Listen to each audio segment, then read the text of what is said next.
आज हम हिंदुस्तान में होने वाले उन इंतखाबात की बात करते हैं जो वहाँ की सबसे बड़ी रियासत यूपी में हो रहे हैं। यूपी की आबादी तकरीबन 22 करोड़ से ज़्यादा है।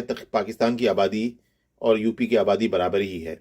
और यूपी की ख़ास बात हम इस पॉइंट ऑफ व्यू से कह सकते हैं कि वहाँ से आने वाले महाजिर, सबसे ज़्यादा उर्दू बोलने वाले लोग ज़्यादातर यूपी से आए। ठीक है, दूसरे सूबों से भी आए या हिंदी बेल्ट से आए, लेकिन यूपी से सबसे ज़्यादा आए। और इसके बावजूद यूपी में अभी भी तकरीबन 20% मुसलमान अभी भी वहाँ रहते हैं। और ज़्यादातर वो कारोबार करते हैं, खेती बाड़ी भी करते हैं जो पुरखों से करते चले आए हैं।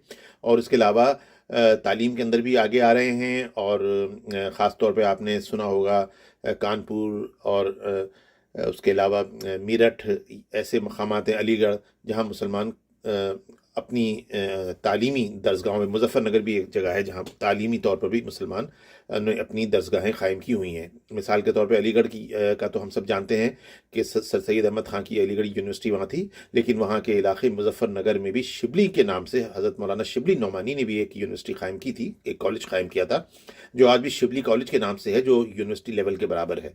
और उसमें तकरीबन 2,500 लोग बच्चे एक साथ पढ़ते हैं वहाँ पर। तो वहाँ पर हो रहे हैं इंतखाबात। और यूपी के इंतखाबात इसलिए अहम होते हैं कि वहाँ की जो इस वक्त हुक्मरान पार्टी है बीजेपी, उसका सारा दारोमदार जो है वो यूपी पे होता है। बिलाशुबा यूपी वहाँ का पंजाब की तरह इतना नहीं है कि जिस तरह हमारे यहाँ पंजाब की जो वोटिंग होती है वो असर रखती है पूरे पाकिस्तान पे, ऐसा नहीं है।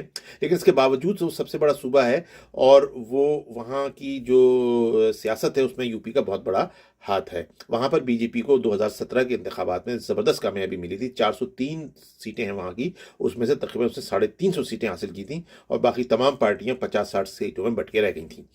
इस मरतबा जो इंतखाबात हो रहे हैं वो इसलिए नाजुक हैं कि मोदी 2 मरतबा जीत चुके हैं। और उसके बाद अब सूबाई तौर पर जहां वो 2017 में पहली मरतबा उन्होंने हुकूमत बनाई थी, अब उनको हुकूमत बनाना दरपेश है। और बज़ाहिर ऐसा लग रहा है कि उनको काफ़ी मुखालफत का सामना है, क्योंकि बीच में जो किसानों की तहरीक चली थी, आपने सुना होगा, जो तकरीबन 1.25 साल तक रही। पिछले साल 2020 में नवंबर में शुरू हुई थी और 2021 के आखिर तक आके तकरीबन 2022 में आके इन्होंने मोदी हुकूमत ने मुतालबात तस्लीम किए और वो तहरीक कामयाब हुई। लेकिन उस तहरीक की वजह से मोदी हुकूमत को बहुत बड़ी ज़िक उठानी पड़ी और उनको मुतालबात तस्लीम करने पड़े जो कि पहले वो अड़े हुए थे। अब हम ये देखते हैं, अगर हम इलेक्शन का जायज़ा लें उससे पहले हमें एक और चीज़ का हमें ज़रूर इल्म होना चाहिए कि वहाँ का इलेक्शन के तरीक़ेकार और वहाँ की जमहूरियत किस तरह चलती है। वहाँ पर जो सारी दुनिया में पार्लिमानी निज़ाम मुरव्वज है वही निज़ाम है और उसको पे सही मायने में अमल होता है। मिसाल के तौर पर वहाँ सेनेट भी मौजूद है, वहाँ कौमी असम्बली भी मौजूद है, सूबाई असम्बली भी मौजूद है और लोकल सतह पर बल्दियाती इदारे भी मजबूत इदारे मौजूद हैं। और जहाँ शहर, बड़े शहर नहीं है, वहाँ पे जो छोटे गाँव हैं वहाँ पंचायत सिस्टम पूरी ताकत के साथ मौजूद है। वहाँ के टोल टैक्स, वहाँ की पुलिस और इन सब पे उनका असर रसूख होता है, जो वहाँ के चेयरमैन, डिप्टी चेयरमैन निचले लेवल पे होते हैं। तो वहाँ पर जब इंतखाबात होते हैं तो वहाँ का बड़ा मुद्दा वो नहीं होता, बड़ा जो हमारे यहाँ होता है कि कौमी असम्बली के मेंबर से पूछते हैं कि लोग कि जी हमारी गली की नाली नहीं बनी है, हमारा ऐसे छोटे मोटे काम के लिए लोग कौमी असम्बली के मेंबर को मातून करते हैं। वहाँ ऐसा नहीं है। वहाँ बड़े मसाइल ही होते हैं और वो लोग इसीलिए वहाँ पर कौमी असम्बली के इंतखाबात में तो कोई किसी के पास कोई मसला नहीं होता। और कोई भी असम्बली एन वक्त पे किसी फिल्मी अदाकार को भी ला के खड़ा करती है तो लोग पार्टी को वोट दे दिया करते हैं। लेकिन ये सूबाई इलेक्शन अहम क्यों है? इसलिए अहम है कि इससे मोदी की मकबूलियत का अंदाज़ा होगा। मोदी ने अभी 2019 का इलेक्शन कौमी लेवल के ऊपर बड़ी कामयाबी से जीता है, जिसका एक अहम अंसर ये था कि उसने एक वहाँ मजहबी और एक पाकिस्तान दुश्मनी की फ़िज़ा बनाई थी, जिसकी वजह से ऐसा लगता है कि लोग उसकी तरफ मुतवज्जो हो गए। पूरे हिंदुस्तान की नहीं, वो हिंदुस्तान की एक ख़ास हिंदी बेल्ट है जहाँ पर इनका बहुत असर रसूख है, जो कि एक हिंदुस्तान की तकरीबन 35% आबादी बनती है। हो सकता है 35 से ज़्यादा भी बनती हो, इतनी परसेंट आबादी बनती है। वहाँ इसको फुल फ्लैश वोट मिल गए थे, तो इसकी बिना पे इनकी नेशनल असेंबली में अक्सरियत हो गई थी। अब यूपी में क्योंकि इनका गढ़ है, तो यहाँ पर अगर खुदा न खास्ता इनको नाकामी हो तो इनके लिए बहुत मसाइल खड़े हो सकते हैं। यहाँ पर अब हालात ये हैं कि इन्होंने क्योंकि हमेशा मजहबी कार्ड इस्तेमाल किया, जिस तरह पाकिस्तान में 1977 से मजहबी कार्ड एक लाजमी अवसर हो गया है, उसको सीख के यहाँ पर भी बीजेपी, उस ज़माने की जो जनता पार्टी थी, उस जनता पार्टी ने वो मजहबी कार्ड इस्तेमाल करना शुरू किया। और 90s के अंदर भारतीय जनता पार्टी बनकर इन्होंने मंदिर मस्जिद वाला चक्कर, जो आपको याद होगा बाबरी मस्जिद का सिलसिला जो 6 दिसंबर 1992 को ढा दी गई थी, उसको उसमें बीजेपी उस वक्त हुकूमत तो कांग्रेस की थी, लेकिन काम सारा बीजेपी ने किया था। तो उसके बाद से ये वहाँ के लोगों में मकबूल हो गई। ये मुसलमानों से लोगों को डराते हैं कि ये अगर हमने मुत्तहिद ना हुए, हिंदुत्व का बात नहीं की, तो ये मुसलमान जो हैं ये 20% यूपी के ये मिल के हमें बर्बाद कर देंगे, ख़त्म कर। तो एक फ़िज़ा ऐसी बनाते हैं तो एक तासुब पैदा हो जाता है। लेकिन ये तासुब कब तक चलेगा? मैं हमेशा से कहता आ रहा हूँ ये तासुबें नहीं चलती हैं, और अब ऐसा लग रहा है कि वो उसकी मलमाकारी उतर रही है। और यूपी के अंदर इस दफ़ा जो पुरानी पार्टियां थीं, जो इससे पहले 2017 से पहले बरसर इख्तियार थीं, 2012 से 2017 तक मुलायम सिंह यादव की जो पार्टी थी, और मौलाना मुलायम सिंह यादव मुसलमानों के साथ इतना उनकी फ्रेंडली थे कि उनको अक्सर हिंदुस्तान में मौलाना मुलायम सिंह यादव कहा जाता था। लेकिन बहरहाल उनकी पार्टी के अंदर उनके बेटे ने पार्टी को कूक कर लिया, जैसा कि होता है, तो वो बेचारे एक तरफ हो गए हैं। और उनका बेटे अखिलेश यादव इस वक्त उस पार्टी के, यानी जिसको आरडीए कहते हैं, जो एक इत्तेहाद है, उसके सरबराह हैं। और इस दफ़ा उनकी बड़ी ऐसा लग रहा है कि वो काफ़ी आगे जाएंगे, क्योंकि उन्होंने जो वहाँ की छोटी छोटी बास पार्टी हैं उनके साथ अलायंस कर लिया है। क्योंकि यूपी के अंदर इलेक्शन में ज़ात बरादरी बहुत बड़ा असर रखती है। यूपी के अंदर जैसे हमारे पंजाब के अंदर ज़ातें बरादरियाँ होती हैं जो कि हमें कराची वालों को पता नहीं, लेकिन हमारे जो अपना इलाका है यूपी, वहाँ पर भी बहुत ज़ातें होती हैं। मिसाल के तौर पर वहाँ गुजर बहुत बड़ी एक वहाँ की कौम है, सैनी हैं, यादव कहलाते हैं जो खुद ये लोग हैं, अखिलेश यादव हैं। फिर जो इसके वहाँ की शेड्यूल कास्ट लोग होते हैं, जो लोअर कास्ट होते हैं, उनको वो चमार वगैरह वो हैं। फिर ठाकुर होते हैं, ब्राह्मण होते हैं, जाट वहाँ की एक बहुत बड़ी है, जिन्होंने अभी आपने देखा जो किसानों की तहरीक में बहुत आगे रहे। तो ये सब, इन सब के अपने अपने वोट बैंक हैं, इन सब की अपनी अपनी पार्टियाँ हैं, जिसमें से बाज़ बड़ी पार्टियां, जो जैसे एक मायावती की है बहुजन समाज पार्टी, तो उनके बड़े असर रसूख है। दलित भी एक वहाँ की कौम है, दलितों में इनकी बहुत असर रसूख है। इस तरह यादव के अंदर वो बहुत बड़े अक्सरियत है, तो उसमें अखिलेश की जो पार्टी है इनकी अक्सरियत है।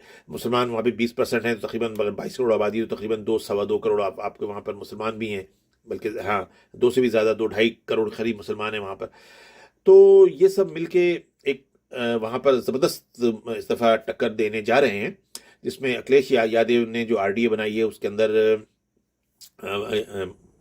मायावती की जो बहुजन समाज पार्टी के कुछ लोग टूटे हैं, उसमें उन लोगों ने जाकर उनके साथ इत्तेहाद कर लिया है। तो इसलिए वो एक पावरफुल इत्तेहाद बन के सामने आया है, और एक मुतबादिल क़यादत के तौर पे वो सामने आए हैं। और ऐसा लग रहा है कि उनकी काफ़ी अक्सरियत होगी, और मुसलमान बहैसियत मजमूई ऐसा लगता है कि वो अखिलेश यादव के साथ हैं।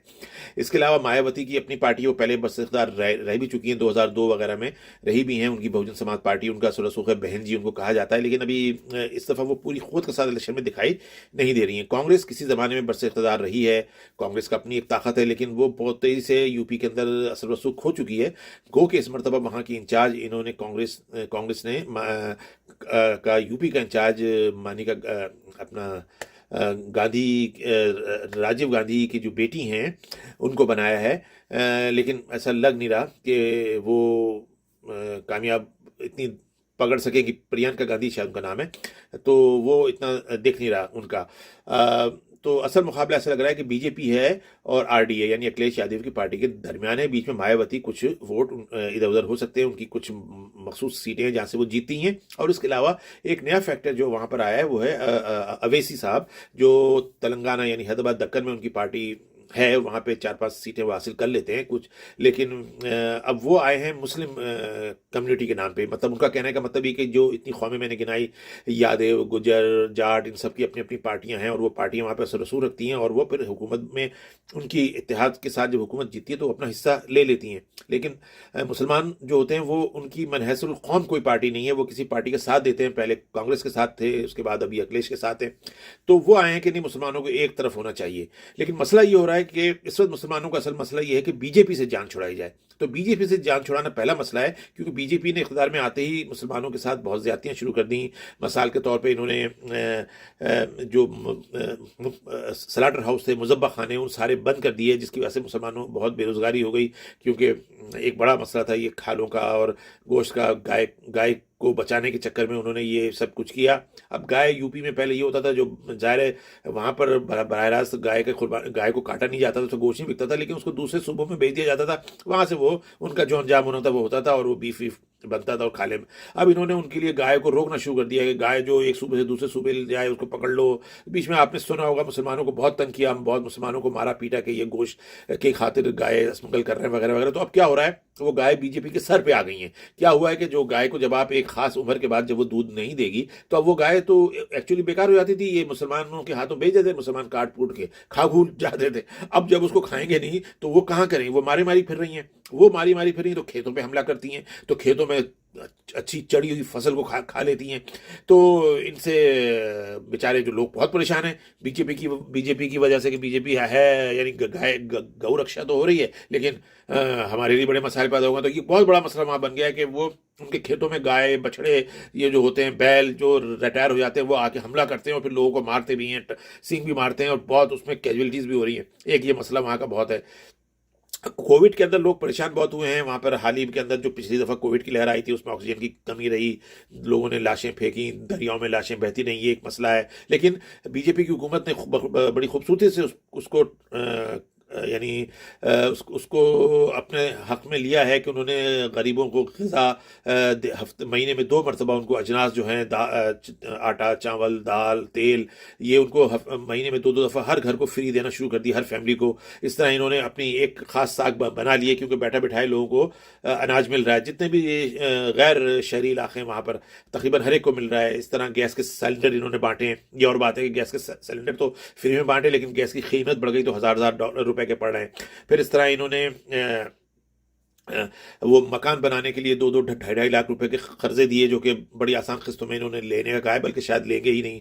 तो इस तरह बीजेपी ने काम तो किए हैं वहाँ पर, तो इसलिए बीजेपी की ताकत तो अपनी जगह है, लेकिन इस दफ़ा उसको एक सख्त टक्कर है अखिलेश यादव की पार्टी से।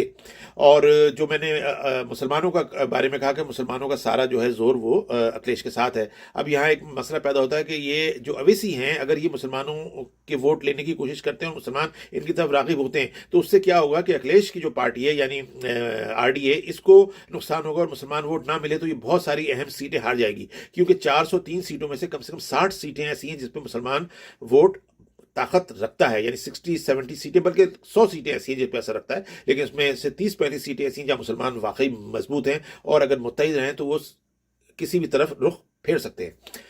अब लेकिन अगर अवेसी ने आके अगर वो वोट कुछ 40% 30% मुसलमानों के वोट डिवाइड हो गए, कुछ अखिलेश की तरफ गए कुछ अवेसी की तरफ चले गए, तो उसका फायदा सीधा सीधा बीजेपी को होगा। और इसीलिए कहा जा रहा है कि ये बीजेपी की बी टीम है। हालांकि अवेसी मुसलमानों के मसाइल को बड़ी बखूबी लेके आते हैं स्क्रीन के ऊपर, क्योंकि कौमी असम्बली के मेंबर हैं तो वहाँ जाके ही बात करते हैं, लोग उनके अंदाजे बयान से मुतासिर हैं। लेकिन मसला इलेक्टोरियल जो कैलकुलेशन है इसके अंदर उनके आने से मसला हुआ, क्योंकि बिहार में कुछ अर्सा पहले इलेक्शन हुए थे, तकरीबन साल सवा साल पहले, तो बिहार के अंदर भी मुसलमानों की बड़ी ताकत है। लेकिन बिहार में इन्होंने आके और जो बीजेपी के मुकाबले पे जो उस वहाँ की जो अपोजिशन थी जो वहाँ की अपोजिशन थी वो एक मजबूत हो रही थी, ऐसा लग रहा था जिसमें कांग्रेस भी शामिल थी। और वो 4 स्कैंडल वाले यादव साहब थे, मैं उनका नाम भूल गया, जो वहाँ के वज़ीर आला रहे, मायावती का जो ग्रुप था, उनका बेटा उस अपोजिशन को लीड कर रहा था और लग रहा था कि वो जीत ही जाएगा। लेकिन अवेसी की वजह से 7-8 सीटें अवेसी साहब ले गए और तकरीबन 50-60 सीटों पे उन्होंने मुसलमान वोट डिवाइड हो गया और उससे क्या हुआ कि बीजेपी और इसका अलायंस जीत गया। तो ये बहुत बड़ा बुरा एक्सपीरियंस हुआ था मुसलमानों को, क्योंकि बीजेपी अगर रहेगी तो मुसलमानों को प्रॉब्लम होगा। तो जब बंगाल में इलेक्शन हुए आज से कोई 6-7 महीने पहले, बंगाल में भी अवैसी पूरी ताकत से गए क्योंकि मुसलमान वहाँ बहुत ज़्यादा हैं और इन्होंने पूरी ताकत लगाई, लेकिन वहाँ पर मुसलमानों ने समझदारी का सबूत दिया और अवैसी को बिल्कुल लिफ्ट नहीं कराई। तो उससे क्या हुआ, बीजेपी वहाँ हार गई, जबकि लग रहा था वहाँ जीत जाएगी। तो वहाँ पर वहाँ की जो शेरनी है ममता बनर्जी, वो जीत गई। अब यूपी के अंदर क्योंकि लोग मुसलमान समझ चुका है तबका कि अगर हमने अवैसी साहब को इनके इस्लाम और मुसलमानों के ऊपर वोट दिए तो बीजेपी का रास्ता साफ हो जाएगा। तो ये वहाँ के इलेक्शन की सूरत हाल है और बड़ी दिलचस्प है। और इस वक्त सिचुएशन बड़ी टक्कर की है, क्योंकि बीजेपी में बहरहाल ताकत है, उनके पास इक़्तिदार है, उनके पास कहने को बहुत कुछ है और सबसे बड़ा चीज़ मजहब कार्ड वो इस्तेमाल कर रहे हैं और मुसलमानों से वो डराते हैं कि अगर ये रहे तो यहाँ पर इनकी औलादें तेजी से बढ़ती हैं। क्योंकि हिंदुस्तान के अंदर ओपन मेरिट है, मुसलमान जब घबरा रहे हैं कि कारोबार उनके नहीं चल पा रहे हैं, कारोबारों पे हमले हो रहे हैं, तो वो पढ़ाई की तरफ जा रहे हैं। जब पढ़ाई की तरफ जा रहे हैं तो CSS वगैरह, क्योंकि वहाँ ओपन मेरिट पे होता है, तो मुसलमान उस तरीके से अगर आगे आने लगे तो उसमें भी बीजेपी परेशान है कि ये इस तरह आगे आ जाएंगे, तो वहाँ भी क्या रोक टोक लगाएं। तो बीजेपी का पूरा एजेंडा ये है कि हिंदुओं को डरा के वोट लिया जाए, जो अब हिंदुओं की समझ में आ गया है, क्योंकि जो महंगाई, जो भी कुछ हालात वहाँ के अच्छे नहीं है, बेरोजगारी है, कोविड की वजह से है, लेकिन जाहिर है अब हुकूमतों को तो उसको जवाब देना पड़ेगा। जैसे कि पाकिस्तान के अंदर हालात है कि इमरान खान को जवाब तो देना पड़ेगा कि जो इतनी बुरी हालात है, तो बीजेपी वहाँ मुश्किलात में है।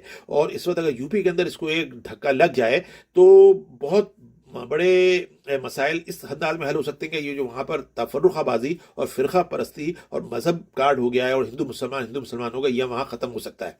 तो हम तो सिर्फ इस वक्त वहाँ की सियासत पे गौर कर रहे हैं, और मैंने ये आपको वहाँ की सियासत, यूपी की सियासत के बारे में सिर्फ बताया है। वहाँ हो क्या रहा है, मैं कोशिश करूंगा कि इलेक्शन से पहले मैं आपसे एक आध वीडियो और बनाऊं और उसके अंदर आपको बताऊं कि अब वहाँ क्या पोजीशन जा रही है। वहाँ पर इलेक्शन मरहलावार होते हैं, जैसे आपको पता है। पहले इलेक्शन अभी उनके 10 फरवरी के होंगे, जो कि मगरबी यूपी में होंगे, फिर उसके बाद 14 को फिर होंगे, फिर शायद बीच में, और इस तरह होते होते 10 मार्च तक 4 या 5 मरहलों में पूरे यूपी में इलेक्शन होंगे, और 10 मार्च के दिन इलेक्शन के नतीजे का ऐलान होगा। तो अभी जिसका